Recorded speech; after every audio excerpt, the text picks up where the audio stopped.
রুক্ষ মরুভূমির রাজস্থানে হঠাৎই যেন প্রকৃতির এক সবুজ বিস্ময়।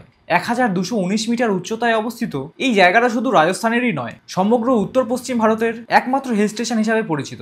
চারপাশে শাল, দেবদারু ও নানা রঙের ফুল গাছে ঘেরা এই স্থানে রয়েছে শান্ত হ্রদ, ঝর্ণা, বনভূমি ও মৃদু ঠান্ডা হাওয়া। পর্যটকদের মন কাড়ে এখানকার প্রাচীন ইতিহাস ও অলৌকিক বিশ্বাস। এখানে বাস করেন 33 প্রকার দেবতা এবং এই ভূমিতে ঋষি বশিষ্ঠ অগ্নিকুণ্ড থেকে রাজপুত বংশের জন্ম দেন। আর এই পবিত্র ভূমিতেই দেখা যায় মার্বেল শিল্পে তৈরি বিশ্ববিখ্যাত দিলওয়াড়া জৈন মন্দির, যা আজও স্থাপত্য শিল্পের একটা বিস্ময়। শুধু ইতিহাস নয়, এখানে রয়েছে এক বিস্তৃত বন্যপ্রাণী অভয়ারণ্য, পাথুরে পাহাড়ের উপর ছড়িয়ে থাকা এক ছবির মতো উপত্যকা, যেখানে প্রকৃতি ও পৌরাণিকতা একসাথে বেঁচে রয়েছে শতাব্দীর পর শতাব্দী ধরে। সব মিলিয়ে এখানে আসা মানেই এক অদ্ভুত প্রশান্তির অনুভব।